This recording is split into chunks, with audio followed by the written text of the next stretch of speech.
Khyber Pakhtunkhwa assembly में कल senate election होगा या नहीं, बड़ा सवालिया निशान लग गया है। सेनेट इलेक्शन के लिए ऐवान का पूरा होना जरूरी है। ज़राई इलेक्शन कमीशन के मुताबिक पोलिंग का अमला कल असम्बली जाएगा, कल ही फैसला होगा।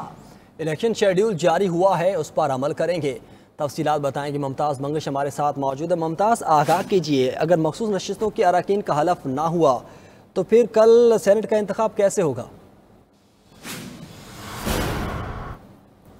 जी बिल्कुल, अगर हल्फ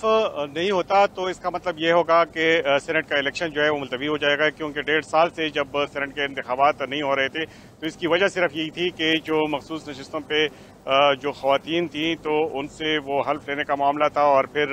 वो केस जो था वो अदालत में चला गया था। चूँकि ईवान पूरा नहीं था तो इलेक्शन कमीशन का मौक़िफ़ ही यही है कि जब तक ईवान पूरा ना हो तब तक सेनेट का इलेक्शन नहीं हो सकता। इसी बिना पे 1.5 साल तक सेनेट में नुमाइंदगी हासिल नहीं रही खैबर पख्तूनख्वा के इन सेनेटर्स को, 11 सेनेटर्स को। तो अब अगर एक बार फिर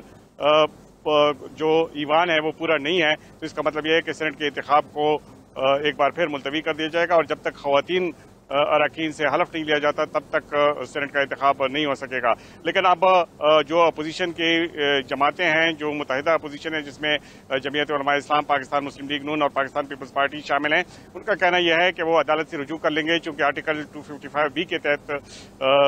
अदालत को ये इख्तियार हासिल है कि वो खुद या किसी को नामजद करके ख़वातीन अरकान असम्बली से हल्फ ले और जिसके बाद सेनेट का इलेक्शन कल हो सकेगा। यूँ अगर आज किसी तरीके से अदालत से रुजू किया जाता है, चूँकि आज इतवार का दिन है तो इसलिए अदालत से रुजू करना मुश्किल है, लेकिन कल सुबह भी ये काम हो सकता है और फौरी तौर पर अदालत ये हुक्म भी दे सकती है, चूँकि वो चंद मिनटों का काम है और वो ख़वातीन से अगर हल्फ लिया जाए तो उसके फ़ौरन बाद सेनेट का जो इलेक्शन है वो उसका इनेकाद किया जा सकता है। इलेक्शन कमीशन के ज़राए का कहना यह है कि वो कल प्रोग्राम के मुताबिक, शेड्यूल के मुताबिक अमला भेजेंगे असम्बली में और उधर ही पता चलेगा कि इंतखाबात के लिए तैयारी मुकम्मल है या नहीं। यानी उनका कहने का मतलब यह है कि अगर ख़वातीन अरकान असम्बली का नोटिफिकेशन हो जाता है तो उसके फ़ौरन बाद इलेक्शन का जो अमल है वो शुरू हो जाएगा। इलेक्शन के अमल में जो काफ़ी रुकावटें हैं वो ये हैं कि जो हुकूमती जमात है पाकिस्तान तहरीक इंसाफ, उनको ये खदशा है कि उनके 22 अरकान जो हैं वो फिसल सकते हैं। अगर वो फिसल जाते हैं तो इसका मतलब ये होगा कि कम अज़ कम उनका 1 या 2 उनकी जो नशिस्तें हैं वो उनसे वो हाथ धो सकते हैं। ऑलरेडी मैं आपको ये बताते चलूँ कि जो 5 नशिस्तें पाकिस्तान तहरीक इंसाफ को मिलनी थी ये होनी चाहिए थी 6 नशिस्तें होनी चाहिए। यानी जनरल में 4 की बजाय 5 नशिस्तें इनकी इसलिए होनी चाहिए थी कि इनके पास 92 की तादाद है और इनको सिर्फ एक मेंबर के लिए 3 मजीद मेंबरान की ज़रूरत है। तो 3 मेंबरान का कोई इंतज़ाम करना खुसूसन ऐसी सूरत हाल में जब अपोजिशन की बहुत सारी जमातें हों तो कोई मुश्किल नहीं है। अगर अपोजिशन 12 मेंबरान की कमी पूरी करके एक मेंबर को मुंतखब करती है, यानी 19 टोटल मेंबरान की ज़रूरत होती है और उनको अब 6 सीटें तो उनकी पूरी हो जाएंगी, लेकिन अगर वो 7वीं नशिस्त जीतना चाहें तो उनको 12 मेंबरान की ज़रूरत होती है। अगर वो 12 मेंबरान पूरी कर सकते हैं तो पाकिस्तान तहरीक इंसाफ के लिए 3 मेंबरान पूरी करना कोई मुश्किल नहीं था। लेकिन असल सूरत हाल चूँकि यह है कि पाकिस्तान तहरीक इंसाफ में 22 मेंबरान ऐसे हैं कि उनके अपने मेंबरान के फिसलने के खदशात मौजूद हैं, तो यूँ उनके लिए 3 मेंबरान का इंतज़ाम करना भी मुश्किल हो जाएगा। इस सूरत हाल में पाकिस्तान तहरीक इंसाफ को सख्त शर्मिंदगी का सामना करना पड़ेगा, तो इसलिए वो अपोजिशन के साथ मिलकर उन्होंने एक फार्मूला तय किया था कि 5 मेंबरान पाकिस्तान तहरीक अपोजिशन के और 6 मेंबरान जो हैं वो पाकिस्तान तहरीक इंसाफ से ये एक फार्मूले के तहत ये तय पाया था।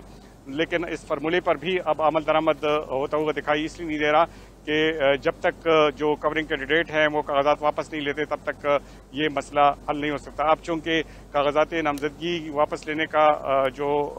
वक्त है वो भी गुजर चुका है तो अब तो इलेक्शन होना ही होना है। लेकिन अब चूँकि ख़वातीन की मखसूस नशिस्तों की बात है, ईवान पूरा नहीं है, तो इसलिए इस सूरत हाल पर काबू पाने के लिए अदालत के पास जाना ज़रूरी है। अब एक और रास्ता, एक और ये भी है कि अपोजिशन जमातें इलेक्शन कमीशन से रुजू कर लें और इलेक्शन कमीशन चंद दिनों के लिए इंतखाबात के इल्तिवा का ऐलान कर दे। चूँकि 24 जुलाई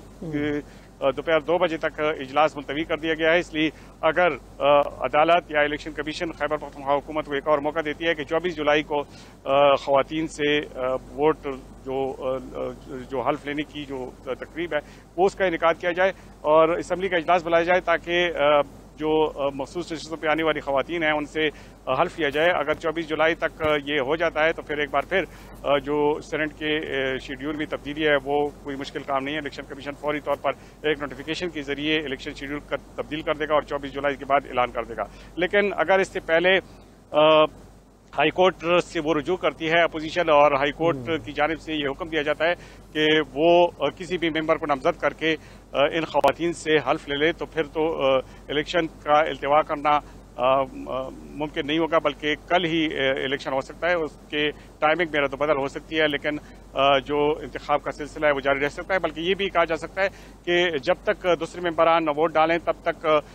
जो अरकान असम्बली है ख़वातीन की उनका हल्फ हो चुका होगा, क्योंकि 5 बजे तक पोलिंग रहेगी। तो इस दौरान वो अदालत के हुक्म पे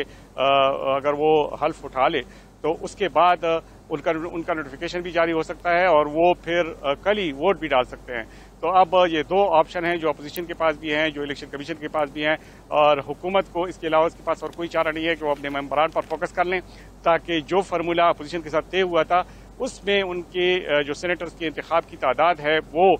6 से कम ना हो। और अगर ऐसा हो गया तो इसका मतलब ये होगा कि आगे पाकिस्तान तहरीक इंसाफ की हुकूमत, पूरी की जो हुकूमत है वो इंतहाई कमज़ोर समझ जाएगी।